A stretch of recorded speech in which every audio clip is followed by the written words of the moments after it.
ونعوذ بالله من شرور أنفسنا ومن سيئات أعمالنا من يهده الله فلا مضل له ومن يضلل فلا هادي له أشهد أن لا إله إلا الله وحده لا شريك له وأشهد أن محمدا عبده ورسوله صلى الله عليه وعلى آله وأصحابه ومن تبعهم بإحسان إلى يوم الدين وسلم تسليما كثيرا أما بعد.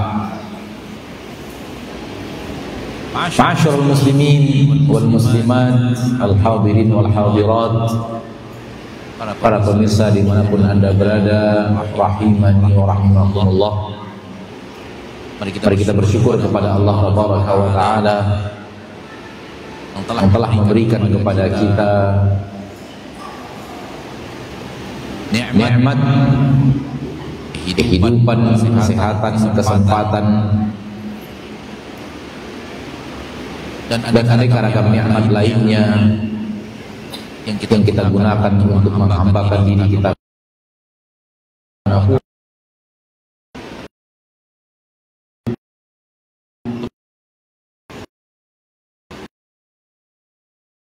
seorang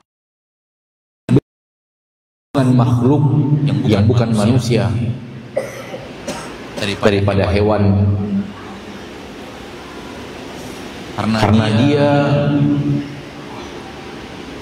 hidup dengan sebuah misi yang luar biasa dalam rangka menghambakan dirinya kepada Allah Rabbul Izzati wal Jalalah. Wa ma khalaqtul jinna wal insa illa liya'budun. Salawat dan salam kepada Nabi kita tercinta, Rasul kita yang mulia Muhammad bin Abdillah sallallahu alaihi wasallam, yang semua kita sepakat insyaallah bahwa beliaulah suri tauladan kita, di mana tidak ada suri tauladan yang lebih daripada Nabi kita Muhammad sallallahu alaihi wasallam. Kemudian kita berterima kasih kepada seluruh yang telah bekerja, berusaha untuk terwujudnya acara ini, pengajian ini, dan juga terima kasih kepada Pengkap Asahan. Dan di antara sunnatullah itu adalah bumi Allah ciptakan untuk tempat ujian. Kehidupan kita Allah takdirkan di dunia ini agar di dunia ini selama hidup kita diberikan oleh Allah ujian. Maka kehidupan kita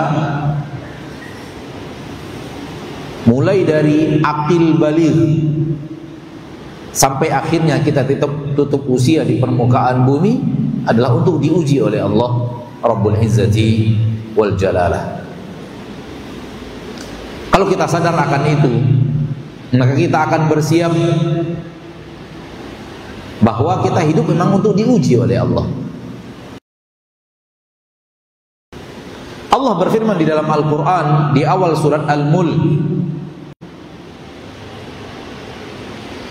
di awal surat Al-Mulk, a'udzu billahi minasyaitonir rajim, bismillahirrahmanirrahim,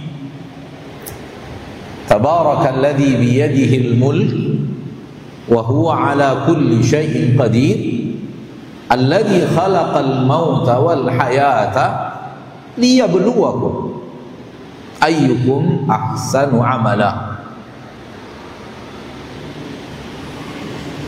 Maha suci Allah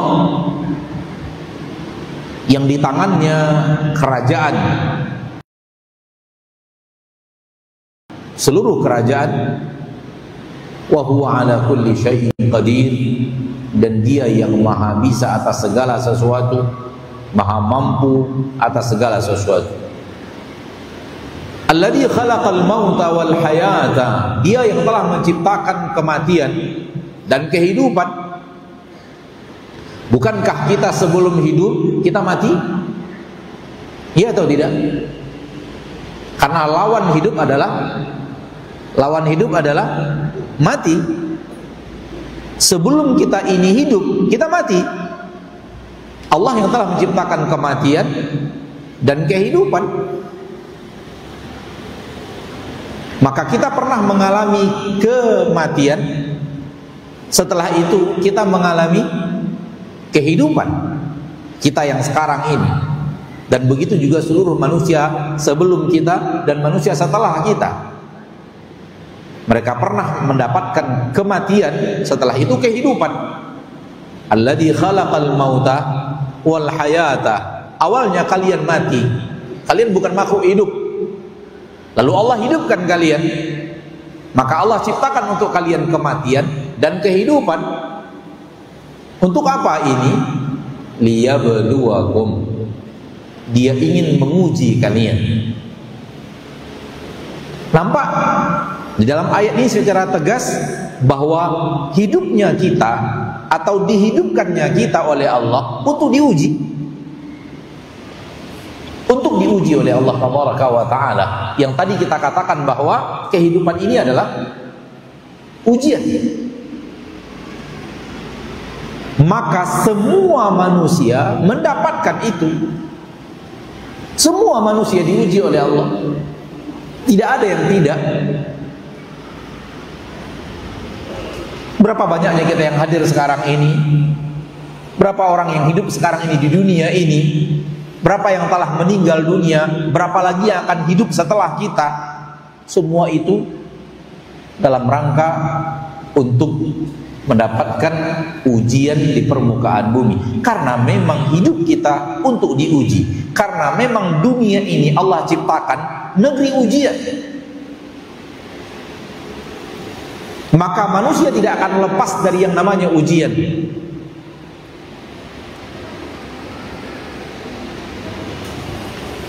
Ikhwani fid din, rahimani wa rahimakumullah. Di awal surat Al-Insan hal yang sama Allah katakan.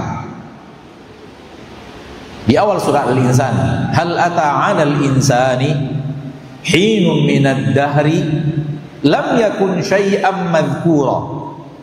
Inna khalaqnal insana min nutfatin amsyaj nabtalihi faj'alnahu sami'an basira.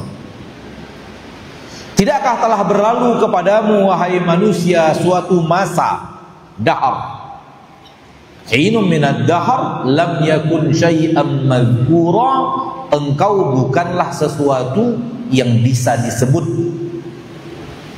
Kenapa? Engkau belum hidup. Engkau belum bisa disebut. Kenapa? Orang tidak tahu siapa dirimu. Ayah ibumu tidak tahu siapa engkau. Karena engkau belum dihidupkan Allah. Ini bicara kematian sebelum kehidupan. Sebelum kita hidup, adakah orang membicarakan kita? Adakah orang menyebut kita? Enggak. Kenapa? Kita belum ada. Maka ini bicara kematian. Engkau pernah melalui suatu masa wahai manusia di mana engkau sesuatu yang tak bisa disebut. Kenapa? Engkau belum ada. Orang belum mengenal siapa dirimu. Ayah ibumu pun tak tahu siapa engkau. Iya atau tidak? Setelah manusia ada, baru disebut fulan, fulan, fulan. Setelah dia meninggal, bisa saja disebut terus, walaupun sudah meninggal. Sebagaimana sekarang kita menyebut Nabi kita Muhammad SAW walaupun sudah meninggal, menyebut Abu Bakar, Umar, Utsman, dan para ulama-ulama dan manusia-manusia yang namanya tetap disebut. Baik disebut dalam kebaikan, na'udzubillah juga disebut dalam keburukan. Kita mengenal ada Fir'aun, ada Abu Jahal, dan yang lainnya, mereka disebut walaupun sudah meninggal, namun disebutnya di dalam keburukan. Dan ada orang yang disebut dalam kebaikan, para nabi dan para rasul, para sahabat, orang-orang saleh, para ulama, Imam Syafi'i, Imam Ahmad, disebut dengan kebaikan. Dan ini salah satu di antara tanda-tanda Allah sayang kepada hambanya, disiapkan untuk mereka penyebutan baik setelah mereka tiada. Engkau adalah seorang manusia yang pernah mengalami masa di mana engkau tak ada yang kenal orang kepada dirimu. Engkau tidak disebut orang. Engkau tidak diketahui siapa engkau. Engkau makhluk mati yang belum pernah hidup.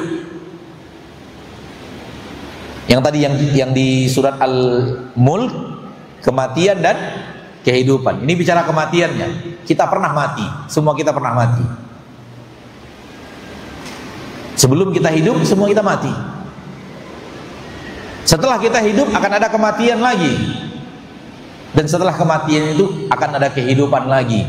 Manusia mengalami 2 kematian dan 2 kehidupan.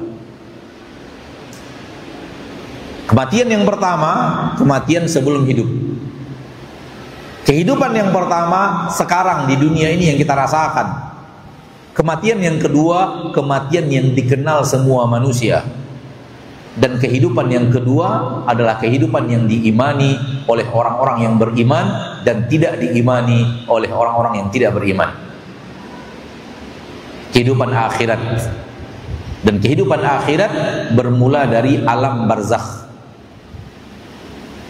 Kehidupan akhirat bermula dari alam barzakh. Jadi di alam barzakh kita sudah dihidupkan oleh Allah Taala. Itu sudah masuk dalam kehidupan akhirat. Ketika akhirat yang sebenarnya datang, kita tidak dihidupkan lagi. Kita hanya dikeluarkan. Yaumul ba'fi, hari kebangkitan, di mana kita dibangkitkan, bukan dihidupkan, dibangkitkan. Kita sudah hidup. Jadi kematian yang kedua itu singkat. Dari awal malaikat maut mencabut nyawa sampai orang-orang meninggalkan pemakaman, kita hidup lagi. Namun kita tidak bicara hal tersebut. Ayat berikutnya, inna khalaqnal insana min nutfatin amsyaj. Sesungguhnya kami ciptakan manusia dari air yang bercampur. Ini dia kehidupan. Kami ciptakan kalian, berarti kalian kami hidupkan. Untuk apa? Inna khalaqnal insana min nutfatin amsyad. Untuk apa? Nabtalihi, kami ingin uji manusia itu. Nampak? Kenapa Allah hidupkan kita? Agar selama kehidupan kita di sini, di dunia ini, Allah ingin uji kita. Ayat yang sama dengan redaksi yang berbeda dari surat Al-Mulk tadi. Masih banyak lagi ayat-ayat tentang masalah tersebut, namun kita cukupkan 2 ayat tersebut yang dengannya kita mengatakan bahwa Allah menciptakan kita hidup di dunia ini memang untuk apa? Memang untuk diuji. Baik, pertanyaan berikutnya adalah, dengan apa Allah uji? Secara garis besar, ujian itu adalah semuanya tanpa terkecuali. Semua yang kita lalui di permukaan bumi, semuanya adalah ujian. Dan apa yang kita lalui di permukaan bumi ini terbagi 2. Dan kedua-duanya adalah ujian. Apa saja kedua itu? Ada di dalam firman Allah di dalam Al-Quranul Karim yang insya Allah semua kita hafal. Fa inna ma'al usri yusra. Inna ma'al usri yusra. Di dalam ayat ini Allah menyebut adanya yusri, adanya usri, yusrun dan usrun. Fa inna ma'al usri yusra. Inna ma'al usri yusra. Ada usrun dan ada yusrun. Usrun adalah kesulitan, yusrun adalah kemudahan. Itulah dia ujian. Ada hal-hal dalam hidup kita ini Allah berikan kemudahan. Ada hal-hal dalam hidup kita ini Allah berikan kesulitan. Secara mayoritas manusia mengira ujian hanya di titik kesulitan. Salah. Semuanya ujian. Kesulitan adalah ujian, kemudahan juga adalah ujian. Ada orang yang diuji dengan kesulitan dan ada orang yang diuji dengan kemudahan. Namun banyak orang mengira ujian itu hanya di titik kesulitan. Sebenarnya semua hidup kita ini, kesulitannya, kemudahannya, semua itu ujian dari Allah Tabaraka wa Ta'ala, Rabbul Izzati wal Jalalah. Oleh karena itu Allah memuji Nabi Sulaiman ketika Allah memberikan kemudahan kepada Nabi Sulaiman dengan Allah datangkan singgasana besar Ratu Balqis dalam sekejap. Beliau mengatakan, "Hada min fadli Rabbi liyabluwani." Ini adalah kemudahan, karunia, pemberian Allah kepadaku. Allah ingin menguji aku. Ya, Allah ingin menguji diriku. Kemudahan yang Allah berikan, keutamaan yang Allah berikan, nikmat yang Allah berikan, kemudahan yang Allah berikan. Kata Nabi Sulaiman, liyabluwani, Allah ingin menguji aku.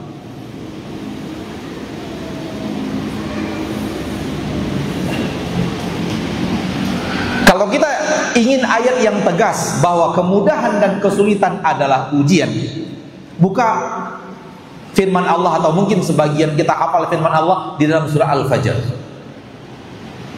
Fa'ammal insanu idza mabtalahu rabbuhu fa'akramahu wa na'amahu fayaqulu rabbi akraman wa amma idza mabtalahu faqadara alaihi rizqahu fayaqulu rabbi ahana. Ini tegas sekali bahwa kemudahan adalah ujian, kesulitan adalah ujian. Fa'amal insan, adapun manusia, idza mabtalahu rabbuhu, apabila Rabbnya mengujinya. Garis bawahi kalimat apabila Rabbnya mengujinya. Garis bawahi kalimat ujian. Ini ujian ini yang akan disebut oleh Allah berikut ini. Apa itu ujiannya? Fa'akramahu, Allah muliakan dia di dalam kehidupannya di permukaan bumi. Wa na'amahu, Allah curahkan nikmat-nikmat kepadanya. Allah mengatakan Allah ingin menguji dia. Dengan cara apa? Allah berikan kemuliaan di dunia. Di tengah manusia dia dimuliakan, dihormati, disegani, disanjung, mendapatkan nikmat-nikmat yang beraneka ragam. Apapun jenis nikmat itu, hartakah namanya, ketenarankah namanya, pangkat dan jabatankah namanya. Allah menyebut ujian. Ayat berikutnya, wa amma idza mabtalahu, dan apabila Rabbnya menguji dia, ujian lagi loh, faqadara alaihi rizqah, lalu Allah sempitkan rezekinya. Allah, di atas Allah uji, dengan Allah muliakan dan Allah curahkan nikmat. Di bawahnya ayat berikutnya diuji juga, namun faqadara alaihi rizqah, Allah sempitkan rezekinya. Nampak? Dua-duanya adalah ujian. Dua-duanya adalah ujian. Ustadz, sebagian orang Allah berikan kekayaan. Ada yang bertanya seperti itu kepada anak di suatu saat. Anak lupa di daerah mana orang bertanya.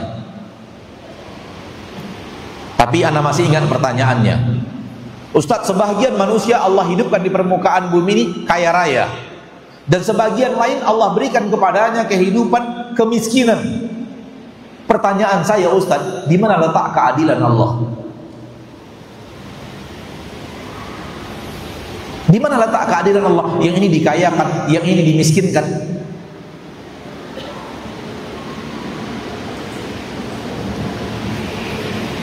Kita Kita katakan bahwa kekayaan itu adalah ujian, kemiskinan itu adalah ujian. Yang lulus ujian Allah muliakan di akhirat, yang tidak lulus ujian Allah adab di akhirat. Siapa yang lulus dalam ujian kekayaan, yang pandai bersyukur. Siapa yang lulus dalam ujian kesempitan, yang pandai bersabar. Yang pandai bersyukur lulus ujian kenikmatan dan kekayaan, di akhirat dia akan dimuliakan Allah. Siapa yang lulus dalam kesempitan, dan kemiskinan, yang pandai bersabar. Namun anak katakan bahwa keadilan Allah dari harta. Jangan lihat dari harta, jangan lihat dari tahta. Lihatlah dalam tangis dan tawa. Lihatlah dalam kesedihan, dan kegembiraan. Allah bagi rata. Yang Allah berikan kekayaan juga nangis loh, juga tersenyum. Yang miskin juga nangis dan juga tersenyum.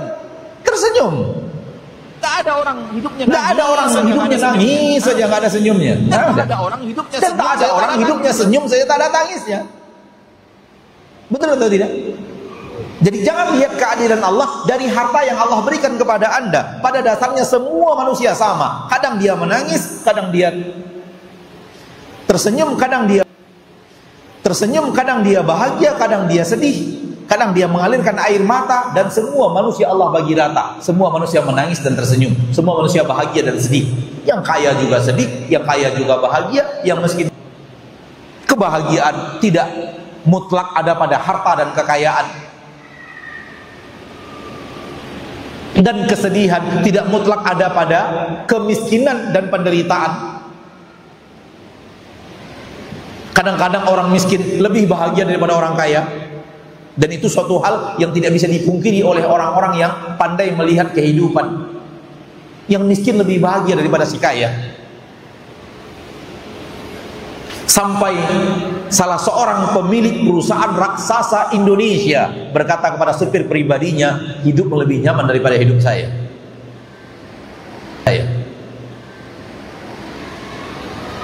Hidupmu lebih.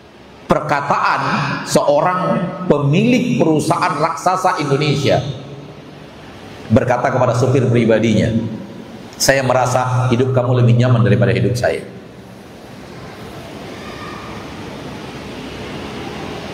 Baik.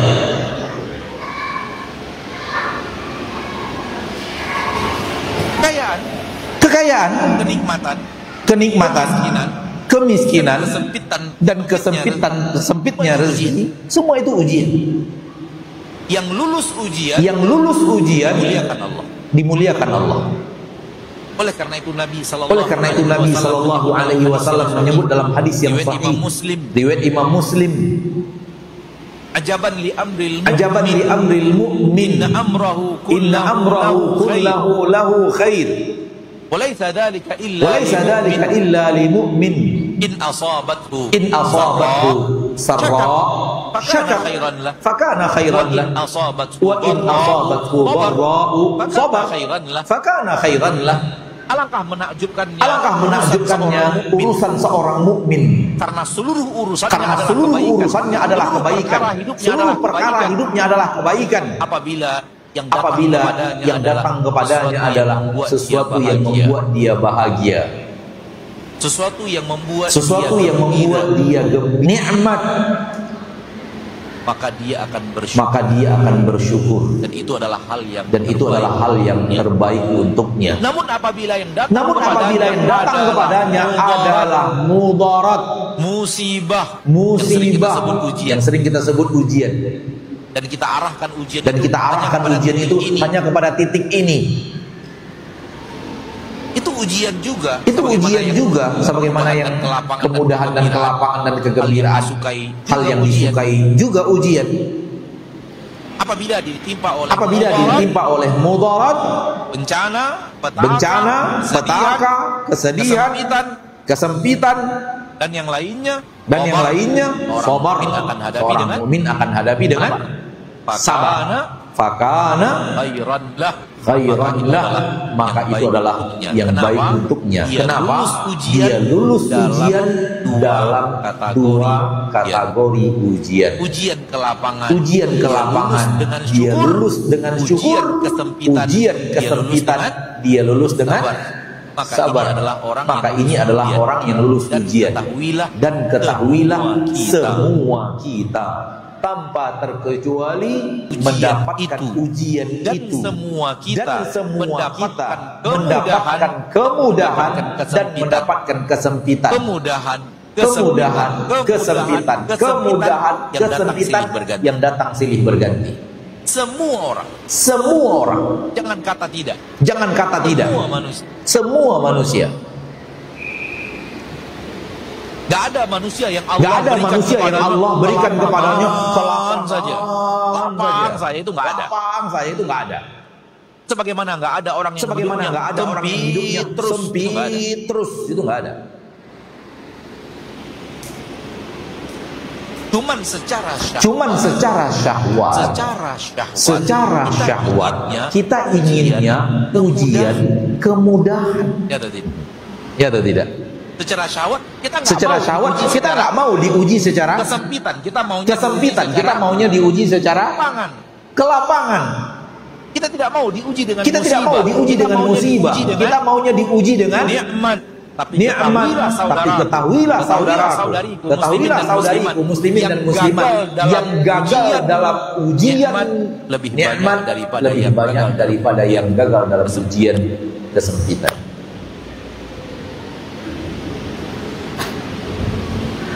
Yang gagal, yang tidak lulus ujian, di saat Allah berikan kepadanya kelapangan, pangkat, jabatan, kekayaan, lebih banyak yang gagal ujian di titik itu dibanding orang yang diberikan oleh Allah kepadanya kesempitan dalam hidup. Mau pilih yang mana? Setelah mengetahui hakikat ini mau pilih yang mana? Tetap milih kelapangan. Tapi kelapangan yang kita lulus ujian. Izinkan saya untuk mengajar. Biarkan, serahkan kepada Allah. Kita mau diuji pakai apa? Karena ujian itu silih berganti. Semua manusia diuji dengan kelapangan, semua manusia diuji dengan kesempitan. Semuanya. Nggak ada yang tidak.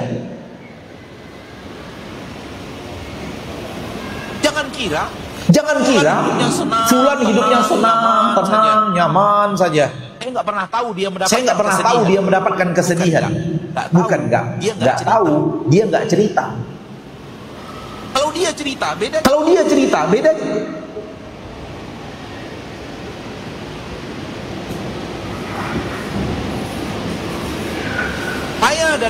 Saya dan beberapa orang ikhwan dari Kota Pekanbaru bertemu dengan salah seorang pengusaha besar yang punya beberapa buah pabrik di Cikarang. Dan beliau ketika itu bercerita penderitaan hidupnya sambil nangis. Padahal dia pemilik beberapa buah pabrik yang karyawannya ketika itu sudah di atas angka 100 orang lebih, 200 atau 300, Allah mana nggak tahu. Tapi ada beberapa tempat.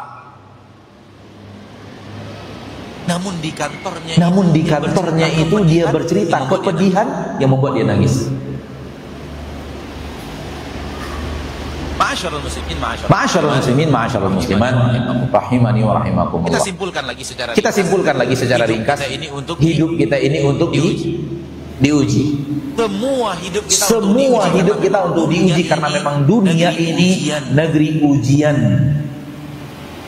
Kalau Anda tidak mau diuji, jangan hidup di dunia. Jangan hidup di dunia, karena ini negeri ujian. Kenapa? Allah ciptakan kehidupan sebelumnya kita mati untuk diuji. maka hidup kita dari A sampai Z adalah ujian. Namun ada ujian itu bentuknya kemudahan, kelapangan, hal yang dicintai. Ada ujian itu sifatnya petaka, musibah, bencana, hal yang tidak diinginkan. Karenanya kita punya akidah takdir baik dan takdir buruk. Itulah dia ujian. Takdir baik itu apa? Sesuatu yang datang kepada kita, kita suka. Itu dia takdir baik. Takdir buruk itu apa? Sesuatu yang datang kepada kita, kita nggak suka. Itu dia takdir baik dan takdir buruk. Sudut pandang kita terhadap sesuatu yang Allah takdirkan kepada kita. Ketika yang Allah takdirkan kepada kita, sesuatu yang kita sukai, kita menyebutnya takdir. Ketika yang datang kepada kita, sesuatu yang sifatnya kita tidak suka, kita menyebutnya takdir buruk. Takdir Allah semua baik. Kalau dilihat dari Allah yang mentakdirkan. Namun dilihat dari kita terhadap takdir itu, penglihatan kita terhadap takdir itu terbagi dua. Yang kita suka, kita sebut takdir baik. Dapat rezeki, naik jabatan, panen raya, bisnis,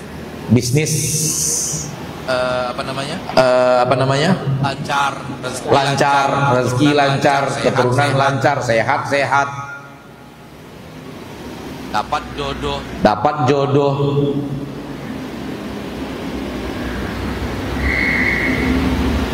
Hal yang kita sukai, kita sebut takdir baik. Kita suka. Kenapa? Kita suka. Ada lagi takdir yang buruk. Sakit, rugi, dicuri, luka,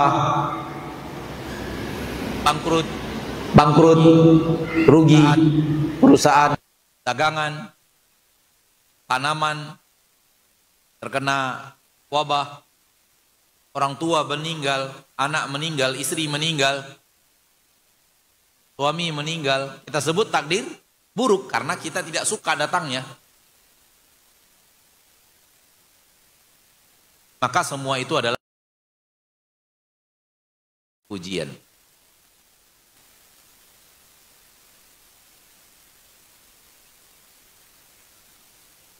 Hadapi ujian, kemudahan dan kelapangan dengan syukur. Dan syukur itu 3 hal. Pertama, menisbatkan nikmat itu kepada Allah. Hati ini menyadari ini anugerah Allah, murni anugerah Allah. Tidak kita sandarkan kepada diri kita, usaha kita, kerja keras kita, berjibakunya kita, banting tulangnya kita. Hati ini selalu menisbatkannya kepada Allah. 2, lisan memuja-memuji Allah. 3, nikmat itu gunakan hanya untuk hal-hal yang Allah ridhoi.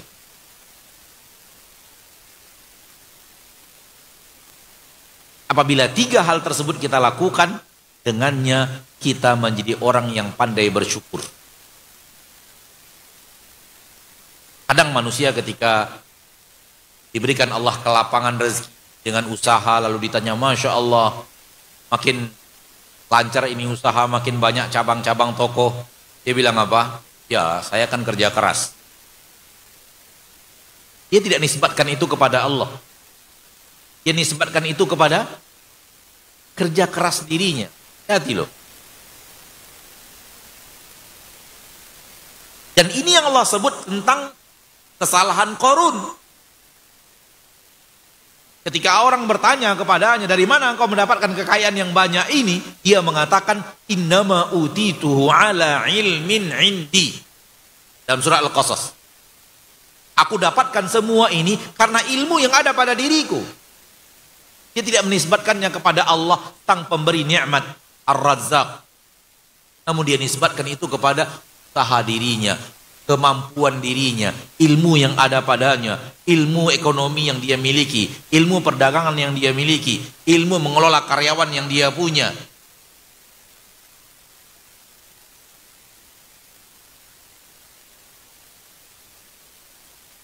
Lalu puja dan puji Allah.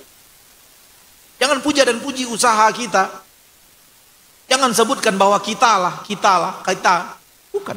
Allah yang memberikannya. Allah menyebut apa? Wa fis sama'i rizqukum. Di langit ada rezeki kalian. Kita berusaha di bumi kan. Lalu Allah menyebut rezeki kalian ada di mana? Di langit. Kenapa? Yang ngatur itu Allah. Memang manusia berusaha, namun yang mengatur rezeki adalah Allah.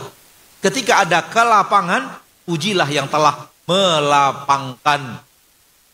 Ketika terjadi kemudahan, pujilah yang telah memudahkan. Ketika terjadi kekayaan yang kita dapatkan, pujilah yang telah memberikan kepada kita kekayaan. Ketika rezeki kita lapang, pujilah yang telah melapangkan rezeki. Itu dia. Lalu kemudian nikmat yang Allah berikan kepada kita, gunakan hanya untuk hal-hal yang diridhoi Allah. Karena kalau digunakan untuk maksiat, hilang rasa syukur.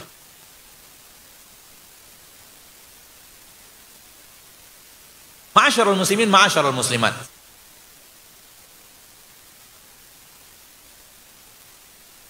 Ini ujian dalam bentuk takdir, lapang dan sempit, kemudahan dan kesulitan. Sekarang kita pindah judul, ujian dalam bentuk perintah dan larangan. Ujian dalam bentuk apa? Perintah dan larangan. Semua kita diuji oleh Allah. Apa bentuk ujiannya? Kita diperintah untuk mengerjakan sesuatu dan kita dilarang mengerjakan sesuatu. Perintah dan larangan itu adalah ujian.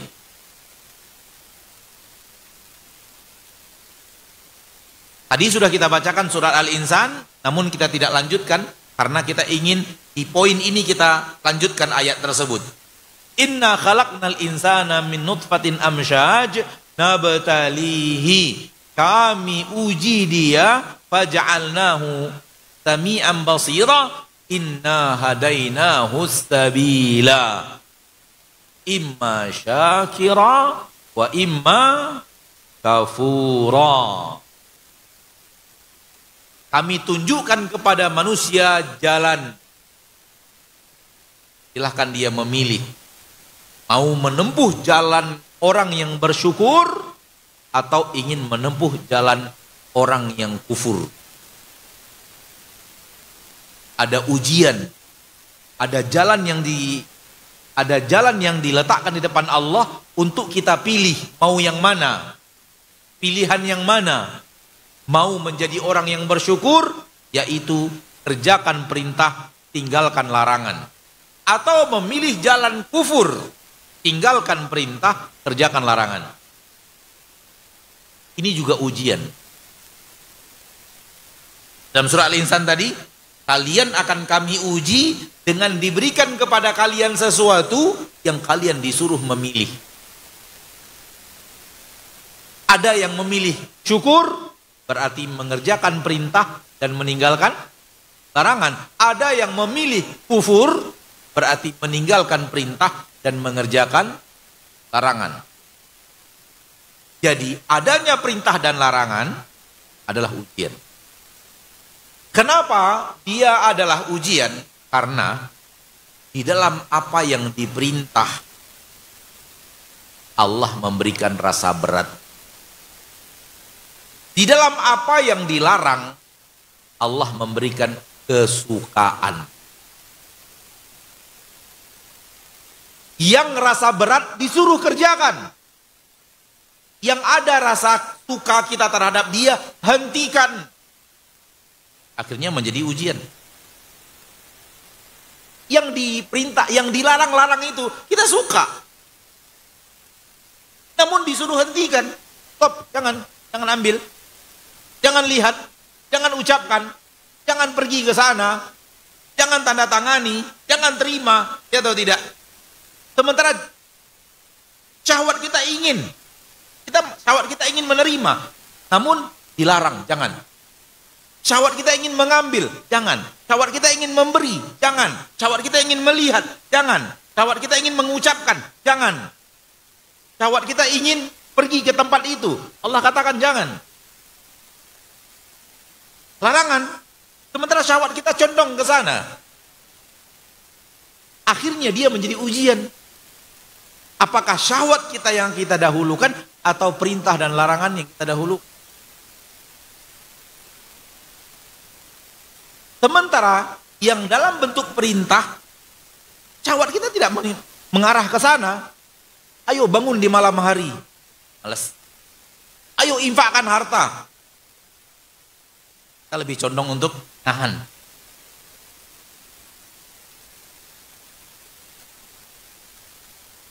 Ayo sholat.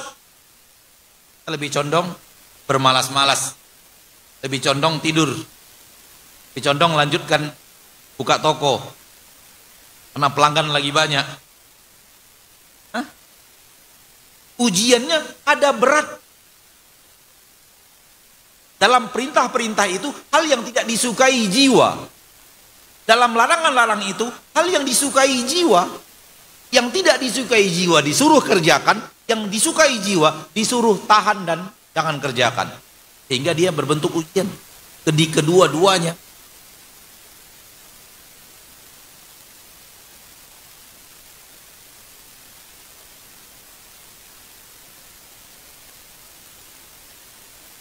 Siapa yang lulus? Lulus adalah yang melawan hawa nafsu. Hawa nafsunya malas, dia paksa. Hawa nafsunya ingin, dia tahan. Firman Allah di dalam surat An-Nazi'at. Wa amma man khafa maqama rabbih wa nahan nafsa anil hawa. Wa nahan nafsa anil hawa. Fa innal jannata hiyal ma'wa. Adapun orang yang takut berdiri di hadapan Allah Tabaraka wa Ta'ala Rabbul Izzati wal Jalalah dan menahannya dari hawa nafsunya, fa innal jannata hiyal ma'wa, maka sungguh surga adalah tempat kembali, tempat menetap bagi dia, tempat di mana dia akan berdomisili di sana. Semoga Allah jadikan kita semua penduduk dan Allah jauhkan kita dari neraka. Baik. Sekarang kita berpindah kepada ujian yang bentuknya musibah. Ujian yang bentuknya musibah. Nikmat juga ujian sudah kita bicarakan tadi. Dan sekarang kita pindah materi kepada ujian yang sifatnya musibah. Kesempitan, kesulitan, hal yang tidak disukai. Kita ulang bahwa semua manusia mendapatkan itu. Semua manusia mendapatkan ujian dalam bentuk musibah. Gak ada orang yang tidak diuji Allah dengan kesulitan. Tak ada orang yang tidak diuji Allah dengan apa? Kesulitan. Tak ada. Ketahuilah bahwa tak ada. Maka ketika kesulitan datang menimpamu, jangan kira orang lain tak dapat kesulitan. Semua manusia dapat.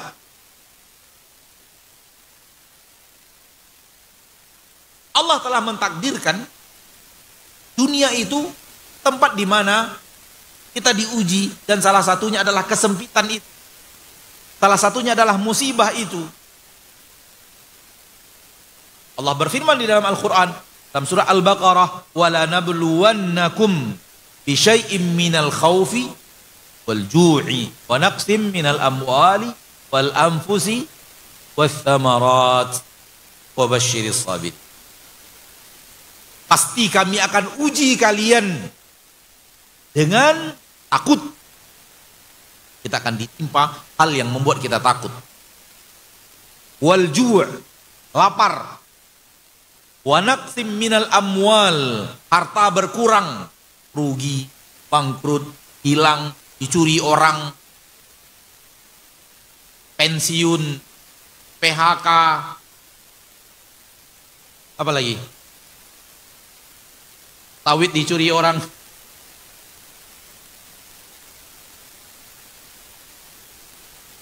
ninja apa namanya? Ninja ya. Ninja menyebar sehingga kita capek merawat dia mengambil hasilnya sehingga kita rugi. Harga turun drastis sehingga modal kita jauh lebih besar daripada kalau kita jual hasilnya. Kebahagiaan daripada naqsi minal amwal wal anfusi, dan nyawa. Ada orang-orang yang kita cintai meninggal dunia, Allah cabut nyawanya. Apatah lagi ketika Allah cabut dalam kondisi mendadak, tiba-tiba tabrakan, tiba-tiba kebakaran, tiba-tiba tenggelam, tiba-tiba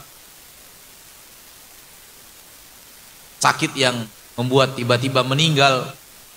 Itu akan lebih berat daripada kita merawat beliau dulu sakit selama 2 bulan, 3 bulan lalu beliau meninggal. Ada persiapan mental. Tapi kalau malam ini beliau sakit kemudian besok meninggal langsung, itu lebih berat. Namun sama saja itu adalah kepedihan ditinggal oleh orang-orang yang kita cintai. Allah katakan wabasyiris sabirin, kalian yang kami uji dengan hal-hal tadi, kalau ingin kebaikan bersabarlah. Karena kalau kalian bersabar, kami berikan kepada kalian kabar gembira. Maka siapapun di antara kita yang diuji oleh Allah dengan kesulitan, yang sedang sekarang ini diuji oleh Allah dengan kesulitan,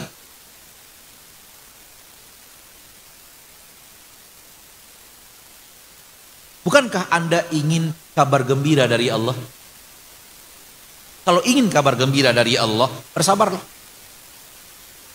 Ujian itu insya Allah pasti suatu saat akan hilang, berganti dengan kemudahan.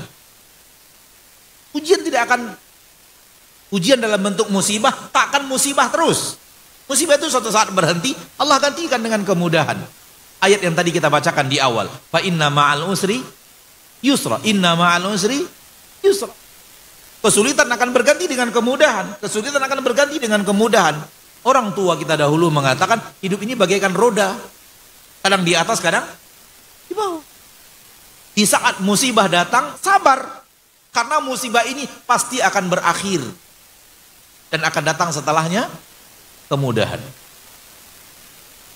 Namun ingat, ketika kemudahan Allah berikan, ingat, kemudahan tidak bertahan, akan datang setelahnya kesulitan lagi. Maka yang sedang mendapatkan kemudahan sekarang, ingat bahwa suatu saat kemudahan ini akan berganti dengan kesulitan.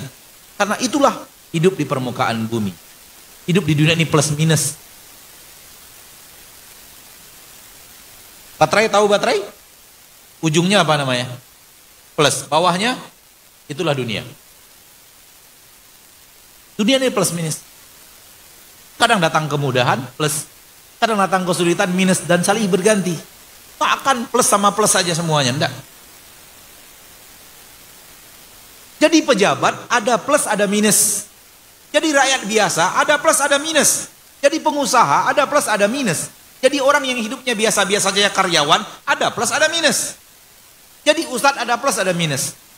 Jadi guru ada plus ada minus, jadi murid ada plus ada minus. Tinggal di kota ada plus ada minus, tinggal di desa ada plus ada minus, tinggal di gunung ada plus ada minus. Apa lagi? Kalau ingin hidup kita nyaman, syukuri plusnya, sabar terhadap minusnya, dan dia akan datang silih berganti. Akan datang silih berganti, yakinlah. Imam Syafi'i mengatakan, la husnun yadumu alaika wala surur, wala usrun alaika wala raha. Tidak akan kesulitan, tidak akan kesedihan selalu datang menimpamu, tidak akan, dan tidak juga kegembiraan. Tidak akan sedih terus, tidak akan gembira terus. Dia silih berganti. Wala usrun alaika wala raha, tidak juga kesulitan menimpamu terus menerus, tidak juga kemudahan.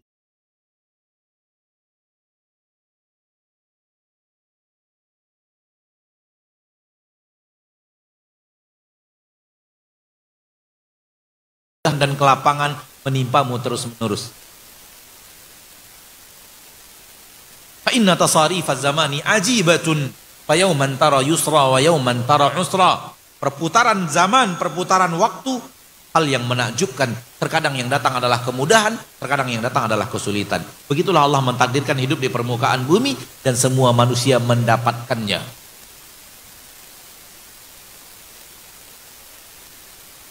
Syahwat manusia tidak ingin diuji dengan kesulitan. Namun ketahuilah bahwa mayoritas penduduk surga adalah orang yang lulus dalam ujian ini.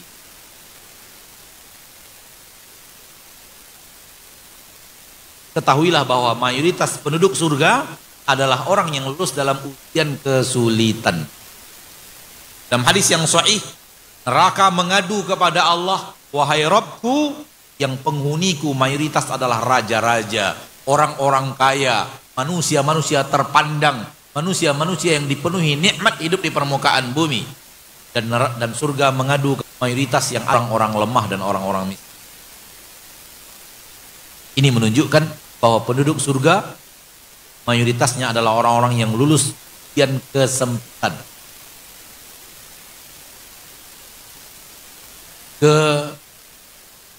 kepedihan, karena kelapangan sering membuat manusia diri dan sombong, dan kesempitan sering membuat dia mencari Robnya, mengadu kepada Rob. Itu yang membuat mayoritas orang yang diuji oleh Allah dengan kesempitan lebih kenal kepada Allah dibanding orang yang diuji dengan kelapangan. Orang ketika diuji dengan kepedihan rata-rata panggil Allah. Dan orang yang diuji dengan kemudahan banyak yang lupa Allah.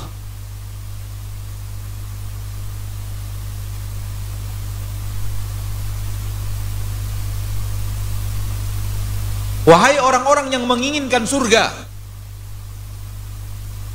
jenjang yang paling banyak memasukkan manusia ke surga adalah sabar, bukan syukur. Allah berfirman di dalam Al-Quran surat Az-Zumar ayat 10, innama yuwaffas sabiruna ajrahum bighairi hisab. Sesungguhnya orang-orang yang sabar diberikan Allah ganjaran di akhirat tanpa dihisab-hisab. Salat ada takaran pahalanya, puasa ada takaran pahalanya, haji ada takaran pahalanya, sedekah ada takaran pahalanya, berbakti kepada orang tua ada takaran pahalanya, baca Quran ada takaran pahalanya, pengajian ada takaran pahalanya. Sabar diberikan Allah tanpa takaran. Dan yang memberi Allah yang maha pemurah, maha pemberi, maha pengasih, rajin tukang ngasih, maha dermawan. Kalau dia memberi tanpa dihitung-hitung, berarti pemberian yang tiada tara. Mau masuk surga? Mau sabar? Hati-hati. Mau masuk surga mau, sabar tak mau. Kalau ingin masuk surga, jenjang tinggi di surga Allah itu sabar. Makanya para rasul lihat 5 para rasul, ulul azmi. Nabi kita Muhammad SAW, lihat apa yang terjadi dalam biografi hidup beliau ketika menjadi nabi dan rasul. Nabi Ibrahim, lihat apa yang terjadi pada hidup beliau. Nabi Nuh, lihat apa yang terjadi dalam hidup beliau. 980 tahun berdakwah, ditertawakan, diejek, dihina, dicaci, dimaki, tak didengar dakwahnya, dikatakan tok suci, dikatakan ragam tudingan. 560 tahun. Nabi Musa, lihat apa yang terjadi pada kehidupan Nabi Musa. Kita tahu bagaimana Nabi Musa dikejar-kejar, dan Nabi Isa bagaimana juga dikejar-kejar, ingin dibunuh oleh kaumnya.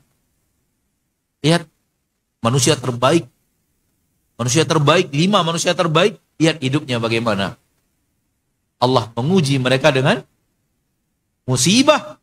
Sabarnya mereka yang membuat mereka, salah satu dia di antara yang membuat mereka sangat mulia di sisi Allah Subhanahu wa ta'ala. Berikutnya adalah, wahai manusia, bukankah Anda berdosa? Wahai mukmin, wahai mukminah, bukankah Anda pernah melakukan kesalahan kepada Allah dan berdosa, melakukan hal-hal yang dia adalah dosa? Ya atau tidak? Apakah Anda ingin dosa Anda diampuni oleh Allah? Salah satunya dengan jalan musibah. Salah satu dengan jalan Allah berikan musibah, Allah berikan kesempitan, Allah berikan ujian dalam bentuk bencana. Karena Allah ingin dengannya engkau diampuni dosamu kalau engkau bersabar.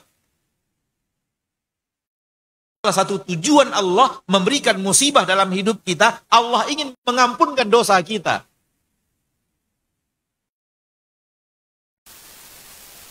Rasulullah SAW bersabda dalam hadis yang sahih,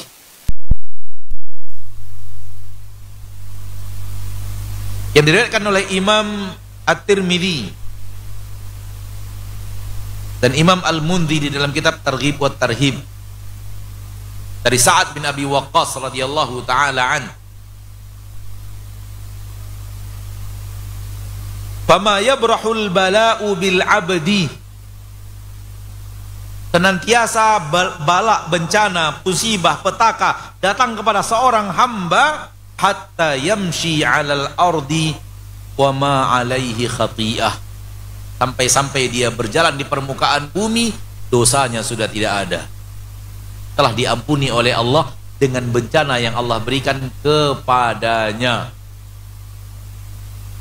Jadi salah satu maksud Allah memberikan musibah adalah Allah ingin dengannya menjadi penghapus dosa dan kesalahan kita. Maka ketika kita sedang ditimpa musibah, ke sini kita harus mengarah. Mudah-mudahan dengannya Allah ampunkan dosa dan kesalahan yang pernah saya lakukan. Mudah-mudahan dengannya saya menjadi hamba yang diampuni Allah dosanya.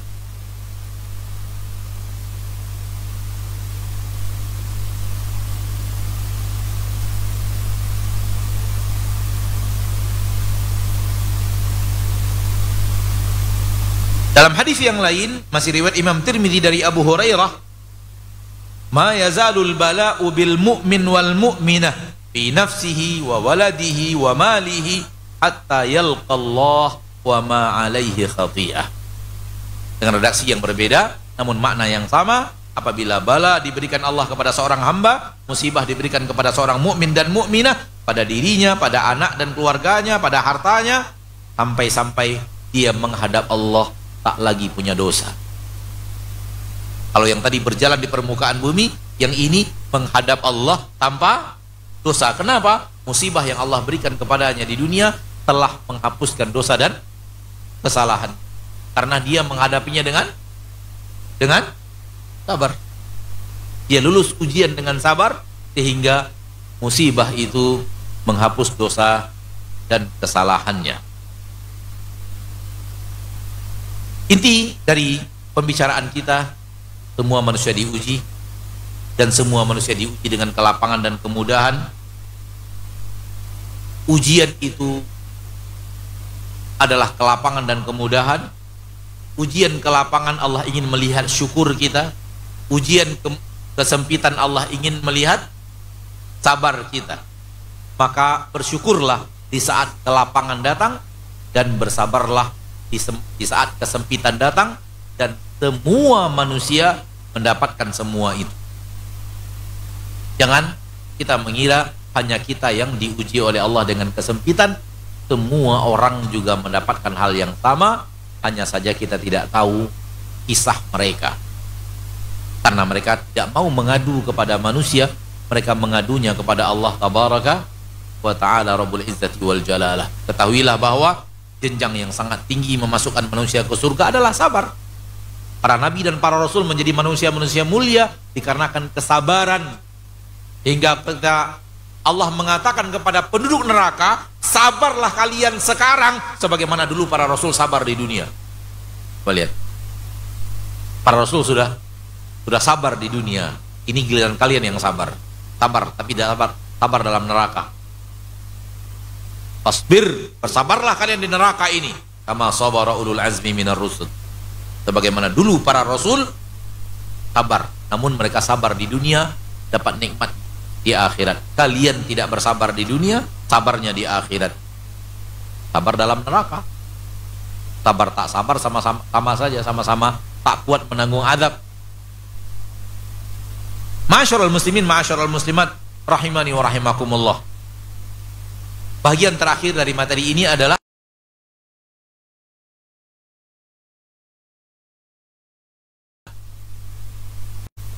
kelapangan, kemudahan akan datang lebih banyak daripada bencana dan petaka dan musibah. Memang kita diuji dengan kelapangan dan kemudahan, diuji dengan nikmat dan petaka. Namun ketahuilah, sebenarnya sunnatullah di permukaan bumi memang dia datang silih berganti, namun tidak seimbang. Namun tidak seimbang.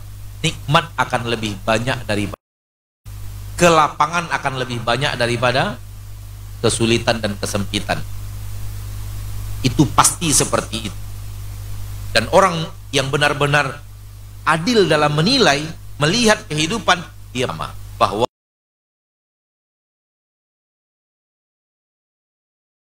gelap, kesulitan. Kesulitan antum apa?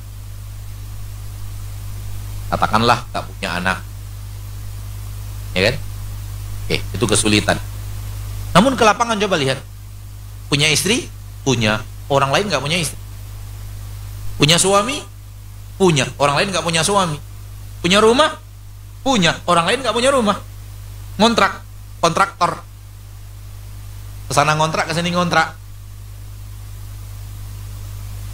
Punya jabatan, punya. Punya kesehatan, punya. Punya uang, punya. Punya makanan, punya. Ada apa engkau tajam matamu hanya kepada kekurangannya? Padahal kelapangannya juga ada. Kenapa ditajamkan kepada kekurangan yang Allah berikan kepada kita? Tajamkan kepada kelebihan. Hidup itu akan nikmat. Dan inilah dia sabda Nabi kita tercinta sallallahu alaihi wasallam. Jangan lihat ke atas, lihatnya ke bawah.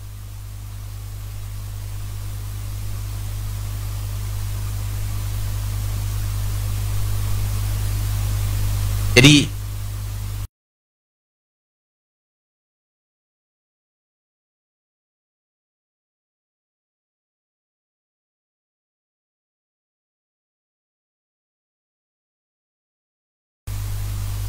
kesempitan. Semua kita pernah sakit. Semua kita pernah sakit. Semua kita pernah sehat. Mana yang lebih banyak? Sehatnya apa sakitnya? Ya. Memang kesulitan dan kesempitan itu silih berganti. Betul, kadang sehat, kadang sakit. Sehat lagi, sakit lagi, sehat lagi. Tapi dia tidak berjalan seimbang. Betul, kehidupan itu bagaikan roda, tapi tidak seperti roda.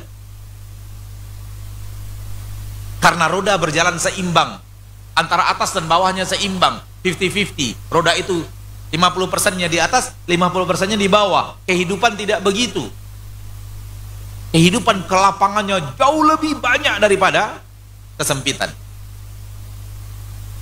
Nikmat jauh lebih banyak daripada musibah. Oleh karena itu ketika kita sedang diberikan oleh Allah musibah, ingat nikmatnya.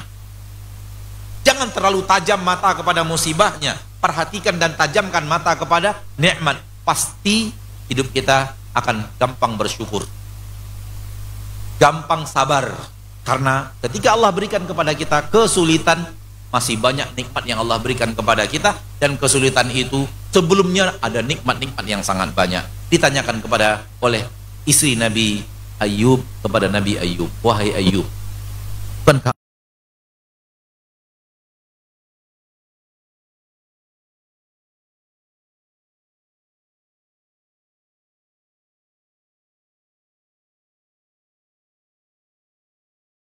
Engkau orang yang sangat dekat kepada Allah. Kenapa engkau tidak berdoa kepada Rabbmu agar ia sembuhkan dirimu? Kata Nabi Ayub, saya malu kalau saya minta kesembuhan kepada Allah dalam penyakit yang sedang Allah berikan kepadaku, karena sudah yang saya alami dalam sakit ini. Padahal beliau 18 tahun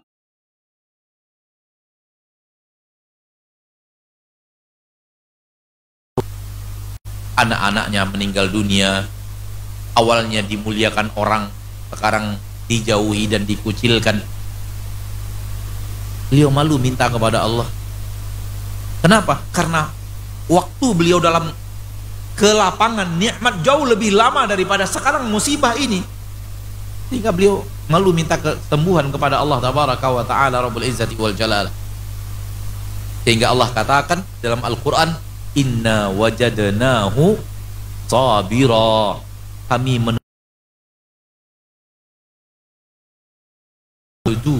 dia senikmat-nikmat hamba, lulus dalam ujian kesabaran.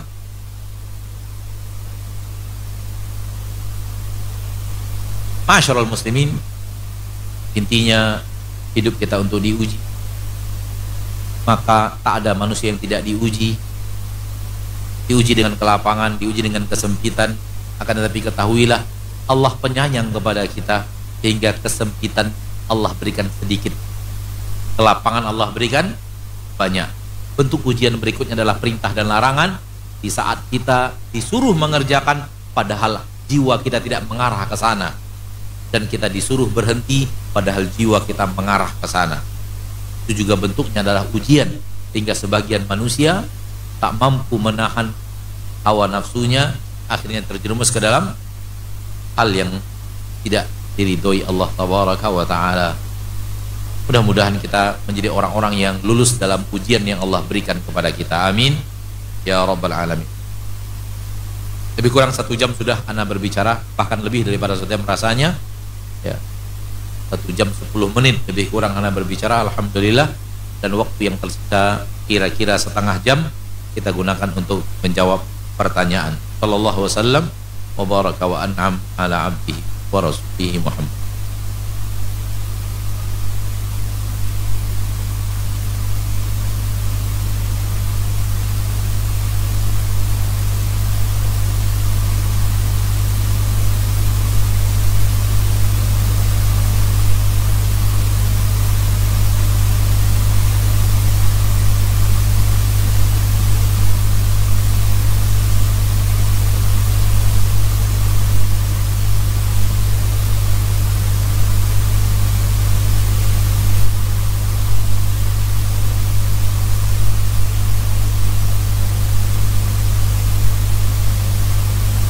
Tadi diumumkan bahwa pertanyaan dalam bentuk tertulis ya. Baik, sebelum yang tertulis datang, silakan bagi ikhwan yang ada pertanyaan langsung sebelum pertanyaan dalam bentuk tulisan datang. Namun kalau pertanyaan dalam bentuk tulisan sudah datang, mohon maaf, pertanyaan langsung tidak kita berikan kesempatan lagi untuk pertanyaan langsung. Sebelum pertanyaan tulisan datang, silahkan kalau ada pertanyaan langsung, dan panitia yang menentukan siapa yang akan bertanya.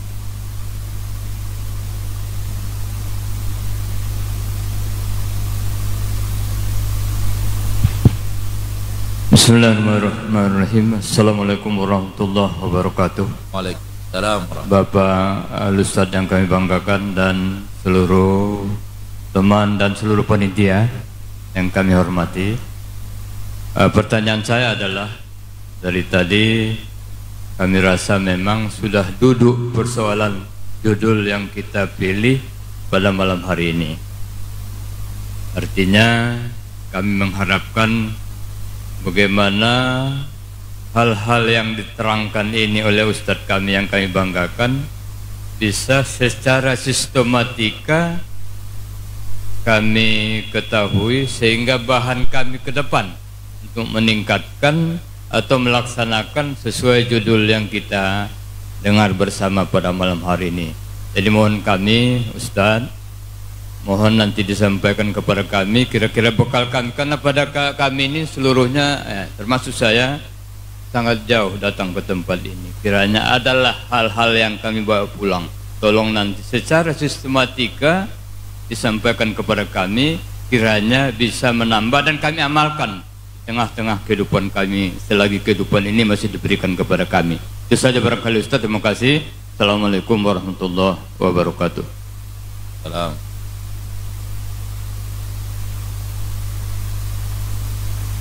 Mungkin yang diminta kesimpulan gitu Pak ya.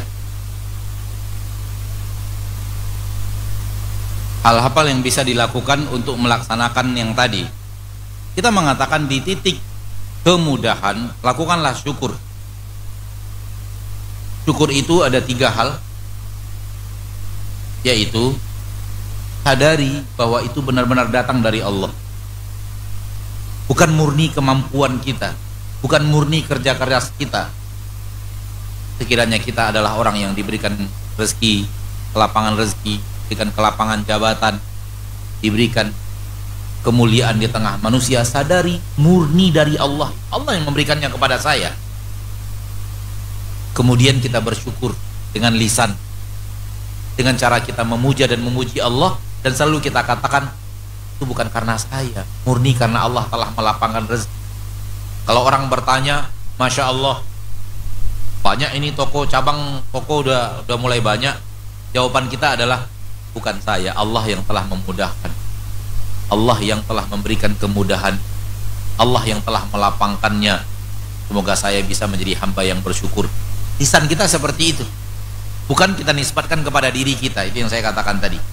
Kemudian harta yang Allah sedang berikan kepada kita, gunakan untuk yang diridhoi Allah, gunakan untuk hal-hal yang dicintai Allah. Jangan sekali-kali gunakan untuk hal-hal yang maksiat. Gunakan untuk infak, gunakan untuk membangun masjid, asrama, yatim piatu, orang-orang yatim, orang-orang janda, orang-orang yang membutuhkan pertolongan. Gunakan untuk, tadi juga diumumkan, pembebasan lahan saudara-saudara kita di yayasan untuk pembangunan masjid. Gunakan untuk hal yang seperti itu. Dan pada dasarnya ketika harta kita gunakan untuk hal yang diridhoi Allah, sebenarnya sedang kita letakkan di akhirat, bukan hilang. Berganti tempat dari dompet kita, berganti di surga. Ini mungkin yang bisa Anda jawab secara sistematis dari sisi amalan yang kita lakukan di saat kemudahan. Dan amalan yang kita lakukan di saat kesulitan adalah bersabar. Sabar bahwa ini adalah takdir Allah, dan kita tidak mengeluh, dan kita tidak mengeluhkan takdir Allah ini, dan kita jangan sampai tidak ridho dengan musibah yang sedang Allah berikan, lalu kita dongkol kepada takdir dan ketentuan Allah, lalu kita salahkan Allah, kenapa aku yang dipilih, kenapa aku yang diberikan musibah, kenapa keluarga aku yang dibawa dalam arus petaka ini, kenapa tidak orang lain. Dalam bentuk amal, Anda tidak tahu amal apa yang dimaksud. Pada intinya adalah taat kepada Allah dengan menjalankan perintah, dan taat kepada Allah dengan meninggalkan larangan. Semuanya adalah bahagian daripada amalan yang bisa kita amalkan. Ada yang sifatnya wajib, ada yang sifatnya tidak wajib, dan yang tidak wajib apabila rajin kita amalkan dan istiqomah di atasnya, maka kita akan semakin dekat dengan Allah Subhanahu wa ta'ala. Wallahu a'lam. Itu yang bisa Anda jawab, Bapak.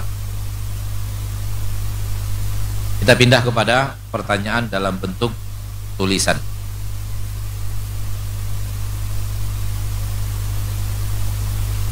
Bagaimana cara sabar dalam mencari jodoh, menanti jodoh? Sabar semuanya hampir sama. Ridho bahwa saat ini Allah masih takdirkan kita belum dapat jodoh. Bersabar. Dan bersabar bukan berarti tidak berusaha. Kita berusaha untuk Allah berikan jodoh. Kalau saya termasuk orang yang sulit dapat jodoh, Ustadz, nasihat ana, turunkan syarat dan ketentuan. Kadang-kadang syarat dan ketentuannya, karakternya terlalu tinggi. Saya maunya yang begini, maunya yang begini, maunya yang begini. Pertama maunya yang cantik, hafiz Quran dan kaya raya.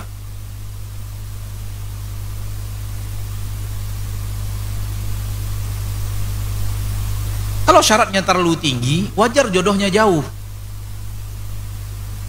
Sudahlah. Jangan terlalu punya syarat, mata harus begini, usia harus begini, kulit harus begini, hidung harus begini. Kapan dapatnya? Wallahu a'lam. Sambil berusaha memperbaiki diri, memperbaiki akhlak, memperbaiki ibadah. Karena orang-orang yang saleh pasti dicari orang. Nah, wallahu a'lam. Kita doakan supaya saudara kita yang bertanya segera Allah berikan jodoh yang saleh atau salihah.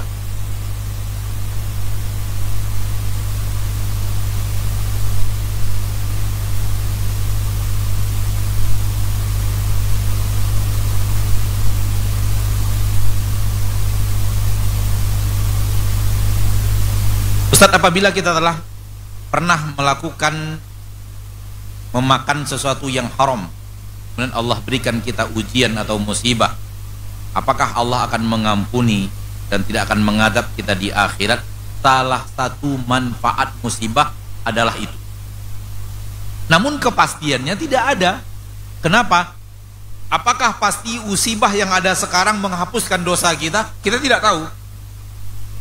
Namun secara bahasan ilmiah adalah musibah Allah berikan, kalau kita sabar, Allah hapuskan dosa kita. Namun apakah musibah ini pasti mengampunkan dosa saya? Dua hal yang berbeda. Satu bahasan ilmiah, satu kepastian keadaan. Kalau yang ditanyakan kepastian keadaan, saya nggak bisa jawab.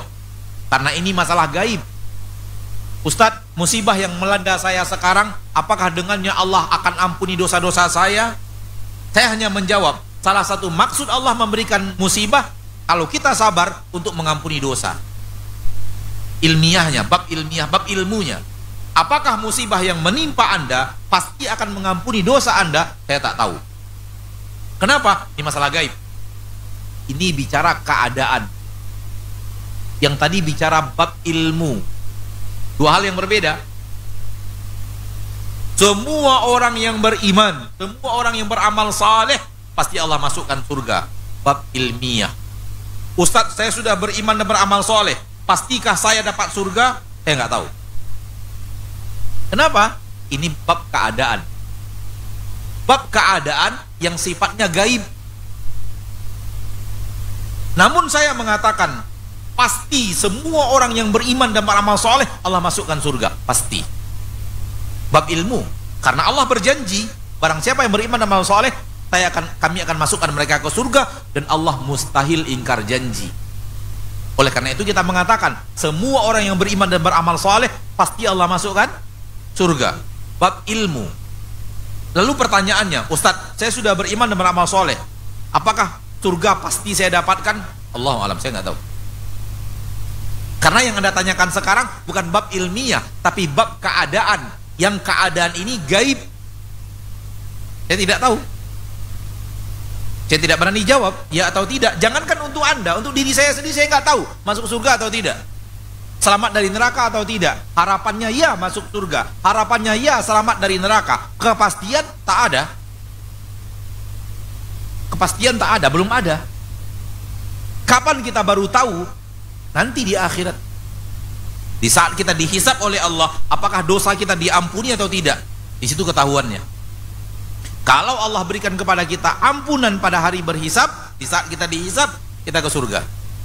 Kalau tidak Allah ampuni, masuk neraka dulu.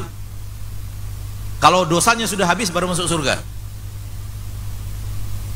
Apabila tidak mukmin, masuk neraka untuk selama-lamanya, nggak keluar dari neraka untuk selama-lamanya.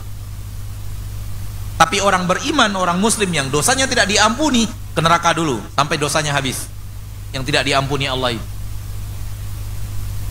Makanya kita katakan, saya nggak tahu. Kalau yang ditanyakan, apakah ketika saya sekarang sudah beriman amal soleh, saya pasti masuk surga dan pasti terhindar dari neraka? Jawabannya, jangankan Anda, saya sendiri saya tidak tahu. Kenapa? Yang ditanyakan keadaan, yang keadaan itu perkara gaib di masa yang akan datang, hanya Allah yang tahu. Namun bab ilmiah adalah barang siapa yang beriman dan beramal saleh, mereka pasti ke surga. Kenapa? Allah telah mengatakan itu di dalam Al-Quran,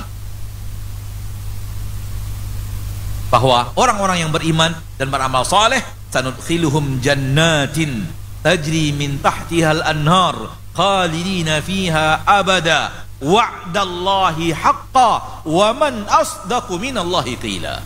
Orang yang beramal saleh dan beriman dan beramal saleh, kami akan masukkan dia ke dalam surga yang mengalir di bawahnya sungai-sungai, mereka kekal di dalamnya selama-lamanya. Ini adalah janji Allah yang sebenar-benar janji. Siapa yang lebih jujur dalam berbicara lebih daripada Allah? Lihat. Maka orang yang beriman dan beramal saleh pasti ke surga, karena Allah berjanji dan Allah mustahil ingkar janji. Bab ilmiah. Kalau pertanyaannya bab ilmiah, kita akan menjawab pasti orang yang beriman dan beramal soleh masuk surga, mustahil masuk neraka. Karena kalau Allah masukkan neraka, Allah ingkar janji, dan Allah tidak akan ingkar janji. La yukhlifullahu al-mi'ad. Kalau babnya bab ilmu, ini yang bisa kita katakan pasti. Tapi kalau pertanyaannya adalah keadaan, Allahu alam, tak tahu. Kenapa? Butuh kabar, butuh informasi dari Allah bahwa orang ini pasti ke surga, baru kita berani mengatakan dia pasti ke surga. Contoh para nabi dan para rasul, contoh para sahabat. Abu Bakar ke surga, Umar ke surga, Utsman masuk surga, Ali masuk surga, Abdurrahman masuk surga, Sa'ad masuk surga, Zubair masuk surga, Thalhah di surga, wasabiqunal awwalun minal muhajirin wal ansar, seluruh muhajirin dan ansar masuk surga.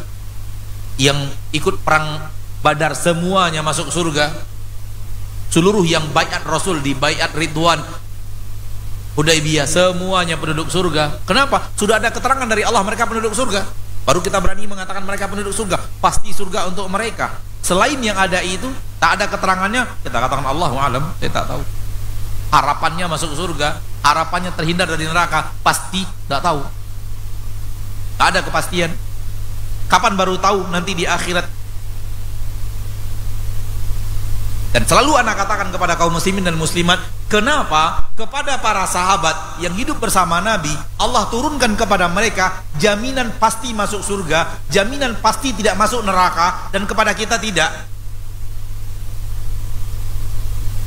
Para sahabat Allah berikan jaminan, ya atau tidak?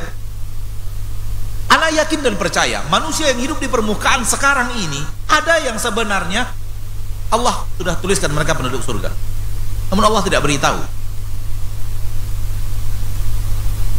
Ana selalu mengatakan bahwa iman kita tak sekuat iman para sahabat.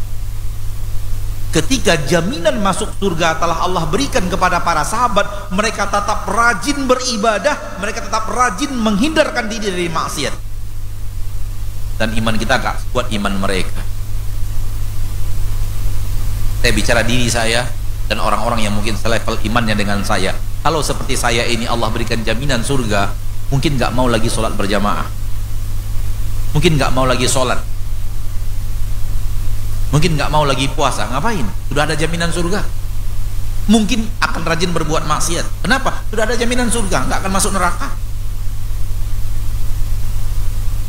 Namun para sahabat sudah dijamin Allah aman dari neraka, masih takut neraka. Sudah dijamin masuk surga, tetap rajin mengejar surga. Oleh karena itu, kebaikan untuk manusia yang bukan imannya selevel para sahabat adalah dirahasiakan dari Allah. Apakah Allah memberikan surga untuk mereka? Karena iman mereka tak kuat untuk mendapatkan jaminan surga. Kalau orang seperti saya, iman seperti saya, ini Allah jamin surga, antum undang ke Hasan, anda nggak mau. Nggak mau lagi datang. Ngapain datang ke Hasan capek-capek? Antum undang ke Kisaran, anda nggak mau lagi datang. Kenapa? Karena ke Kisaran dakwah, ingin ridho Allah, ingin dapat surga Allah. Kalau sudah ada jaminan surga, ngapain lagi ke Kisaran, capek-capek ke Kisaran? Paham maksudnya? Justru ketika kita tidak dapatkan jaminan, kita semangat mengejar surga. Justru ketika kita tidak dapat jaminan terhindar dari neraka, kita semangat lari dari neraka. Dan itu akan menguntungkan kita dengan level iman seperti saya dan yang selevel saya. Orang kita nggak ada jaminan surga aja, masih malas ngejar surga. Nggak ada jaminan selamat dari neraka, masih rajin berbuat maksiat. Nggak ada jaminan selamat dari neraka. Manusia banyak yang seperti itu. Tak ada jaminan masuk surga, tapi masih malas ngajar surga. Tak ada jaminan selamat dari neraka, tapi masih rajin berbuat maksiat.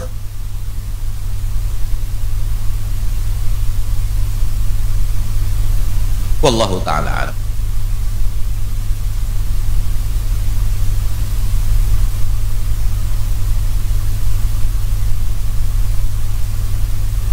Apakah orang yang pernah berzina lalu kemudian bertaubat, taubatnya diterima oleh Allah? Keadaan tobatnya diterima oleh Allah atau tidak? Jawabannya saya tak tahu. Karena pertanyaannya diterima oleh Allah atau tidak.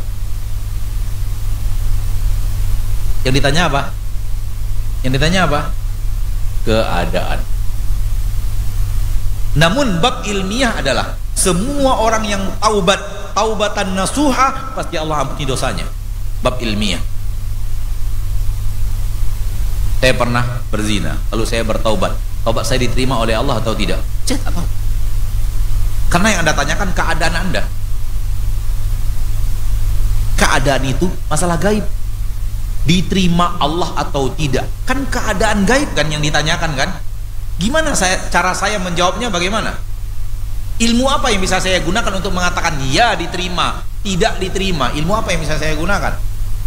Maka jawabannya Allah alam, saya tidak tahu diterima atau tidak. Tetapi bab ilmiah adalah manusia yang benar-benar bertaubat, Allah ampuni dosanya. Karena begitu yang Allah katakan di dalam Al-Quran.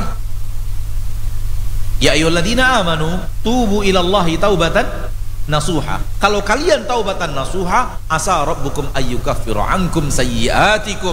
Allah akan ampuni dosa kalian. Wa yudkhilakum jannat. Allah akan masukkan kalian dalam surga kalau kalian taubat nasuha. Bab ilmiah, orang yang taubat nasuha, Allah ampuni dosanya, Allah masukkan dia ke surga. Bab ilmiah. Kalau pertanyaannya, saya telah bertaubat, apakah dosa saya diampuni oleh Allah? Apakah saya akan dimasukkan Allah ke surga? Allahu alam, saya tak tahu. Karena yang Anda tanyakan keadaan Anda. Butuh ilmu gaib untuk mengetahui taubat Anda diterima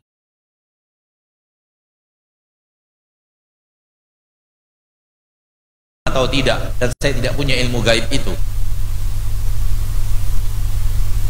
Jadi dua hal yang berbeda, bab ilmiah dan bab keadaan. Saya hanya akan menggantungkan kepada bab ilmiah. Kalau Anda taubatnya benar-benar taubatan nasuha, coba lihat, saya akan gantungkan keadaan Anda kepada bab ilmiah.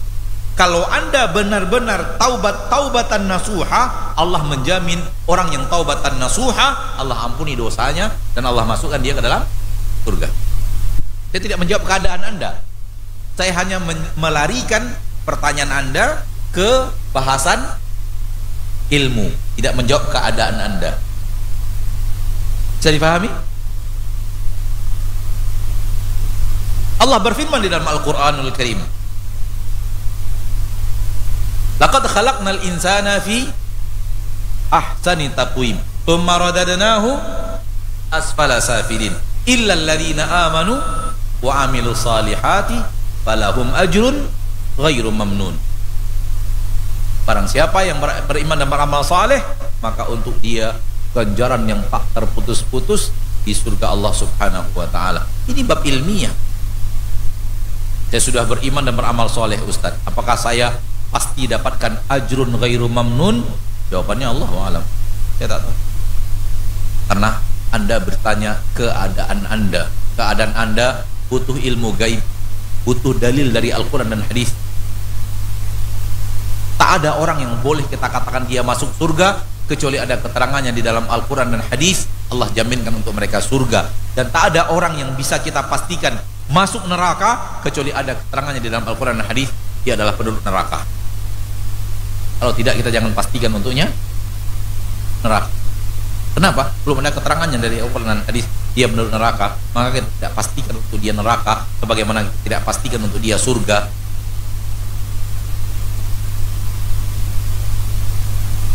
Semoga difahami apa yang dimaksud. Bab-bab ilmiah tadi memotivasi amalan, sehingga kita memperbaiki taubat kita. Mudah-mudahan dia benar-benar taubatan nasuha, agar kita mendapatkan janji Allah dua, diampuni dosa dan dimasukkan surga. Sehingga kita benar-benar memperbaiki taubat. Karena orang yang taubat, boleh jadi taubatnya tidak taubat nasuha, taubatnya karena penyakit, penyakitnya hilang, taubatnya hilang. Taubatnya karena masuk penjara, Allah tahu ketika dia keluar penjara nanti balik lagi ke acara itu.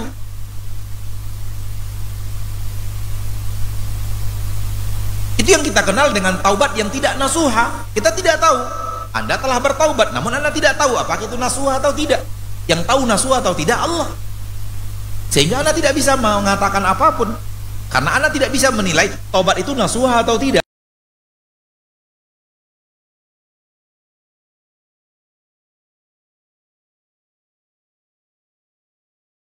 Yang mampu menilai taubatan nasuha atau tidak adalah Allah Ta'ala. Namun kalau taubatan itu taubat nasuha, Allah mustahil ingkar janji. Allah mustahil ingkar janji. Permasalahannya kita tidak tahu taubat kita telah dinilai Allah nasuha atau tidak. Oleh karena itu kita perbaiki terus taubat kita. Jangan taubatnya itu hanya taubat kepedihan, taubat sakit, taubat bencana. Ketika bencana datang, taubat ke masjid, Allahu Akbar, Allahu Akbar, tutup aurat. Bencana hilang lagi, balik lagi, kembali lagi kepada kelapangan hidup yang tidak bencana, balik lagi maksiat. Nah, ketika tadi taubat, kita anggap taubatan nasuha, padahal Allah menilainya belum nasuha, karena Allah tahu kalau nanti saya lapangan kamu balik lagi. Maka penilaiannya bukan taubatan nasuha. Paham? Insya Allah jelas. Ada bab ilmiah, dan bab ilmiah bisa kita pastikan. Semua yang taubat nasuha pasti Allah ampuni dosanya, pasti Allah masukkan surga. Siapa contohnya? Umar bin Khattab. Siapa contohnya? Khalid bin Walid. Siapa contohnya? Ikrimah anak Abu Jahal. Dia telah taubat nasuha. Saya telah taubat, namun kita tidak ada kepastian taubatan nasuha atau tidak. Harapannya Allah menilainya nasuha. Kalau Allah menilainya nasuha, pasti Allah berikan janji Allah. Jadi ada ilmu kita tentang diri kita, ada ilmu Allah tentang diri kita. Ini bisa sama, ini bisa berbeda. Kita bisa menilai, kita mungkin menilai diri kita telah beriman dan beramal saleh. Boleh jadi Allah juga menilai kita beriman dan beramal saleh, sehingga Allah masukkan surga. Karena Allah menilai kita beriman dan beramal saleh. Namun ingat, boleh jadi manusia mengira dirinya beriman dan beramal saleh, dan Allah tidak menilai dirinya beriman dan beramal saleh. Itu mungkin terjadi. Penilaian kita terhadap diri kita berbeda dengan penilaian Allah terhadap diri kita. Itu yang kita takutkan. Bisa atau tidak? Orang mengira dirinya beriman dan beramal saleh, padahal Allah menilai dirinya tidak beriman dan beramal saleh. Sementara dia menilai dirinya telah beriman dan beramal saleh. Bisa atau tidak? Beda penilaian kita terhadap diri kita dengan penilaian Allah terhadap diri kita. Berbeda. Itu bisa. Sebagaimana juga bisa sama. Kita merasa, kita menilai diri kita telah beriman dan beramal saleh, dan Allah menilai diri kita telah beriman dan beramal saleh. Bisa sama, bisa. Namun juga bisa berbeda. Kita menilai diri kita beriman dan beramal saleh, Allah tidak menilai diri kita telah beriman dan beramal saleh. Ketika berbeda, maka kita tidak akan mendapatkan janji Allah untuk orang yang beriman dan beramal saleh. Namun kita katakan, saya telah menilai diri saya beriman dan beramal saleh, itu penilaian dirimu terhadap dirimu, berbeda dengan penilaian Allah terhadap dirimu. Karena bisa saja engkau menilai dirimu telah beriman dan beramal saleh, Allah menilainya tidak. Karena Allah yang maha menilai amal manusia. Yang bisa menilai amal manusia adalah Allah. Dan nanti Allah buktikan penilaian itu. Dan Allah bentukkan, Allah wujudkan amal saleh dan amal maksiat itu. Lalu Allah timbang. Tak ada timbangan yang bisa menakar jujur. Tak ada timbangan yang bisa menakar sabar. Tak ada timbangan yang bisa menakar tawakal. Tak ada timbangan yang bisa menakar khauf, cinta kepada Allah. Tak ada timbangan yang bisa menakar puasa. Tak ada timbangan yang bisa menakar khianat. Tak ada timbangan yang bisa menakar husnuzon dan su'udzon kecuali timbangan padang mahsyar. Siapa yang bisa timbangan mana yang bisa menakar takaran jujur dan dusta? Timbangan mana di dunia yang bisa menakar berapa beratnya amanah dan berapa beratnya khianat? Timbangan mana yang bisa menakar sabar dan tidak sabar? Timbangan mana yang bisa menakar husnuzon dan su'udzon? Timbangan mana yang bisa menakar pandangan maksiat dan pandangan ibadah? Nggak ada yang bisa timbangan di permukaan ini yang bisa menakar itu dan bisa menimbang itu, nggak ada. Hanya satu-satunya yang ada timbangan padang mahsyar. Nanti Allah akan wujudkan dan Allah letakkan di timbangan dan akan terlihat mana yang lebih berat. Kita mengira amal kita banyak dan boleh jadi timbangan maksiatnya lebih berat. Ini yang kita katakan tadi, penilaian kita terhadap diri kita berbeda dengan penilaian Allah terhadap diri kita. Sehingga kita tidak bisa memastikan bahwa janji Allah akan memasukkan orang beriman dan beramal saleh ke dalam surga, saya salah satu di antaranya. Tidak bisa. Memastikannya tidak bisa. Mengharapkan pasti. Mengharapkan harapan besar untuk seperti itu pasti. Takut untuk tidak dimasukkan ke dalam orang yang beriman dan beramal saleh, pasti. Ada harap dan rasa takut untuk tidak dimasukkan ke dalam barisan orang beriman dan beramal saleh oleh Allah Subhanahu wa taala. Namun kepastian tak ada. Oleh karena itu, kita tetap rajin beribadah, mengejar surga, minta surga kepada Allah, dan kita tetap berusaha rajin meninggalkan maksiat, lari dari neraka. Supaya apa? Supaya Allah menilai diri kita orang beriman dan beramal. Sampai di sini dulu pertemuan kita pada malam ini. Insya Allah kita lanjutkan pertemuan yang kedua besok. Apa ya? Di jam yang Allah mudahkan. Karena nggak tahu dalam takaran namanya jam 9, tapi apakah jam 9 nanti atau 9 lebih berapa menit? Allahu a'lam. Ya. Ala kulli hal insyaallah besok sekitar jam 9 lewat sedikit kita lanjutkan lagi pertemuan yang kedua tempat ini juga ya. Bismillah azza wajalla. Ana berdoa kepada Allah agar Allah yang menyatukan jasad kita sekarang di rumahnya di Masjid Ahmad Bakri ya, Kisaran Kabupaten Asahan, agar Allah yang telah mengumpulkan jasad kita di masjid ini telah mengumpulkan jasad kita di surganya. Amin ya rabbal alamin. Subhanakallahumma wa bihamdika asyhadu an la ilaha illa anta astaghfiruka wa atubu ilaik.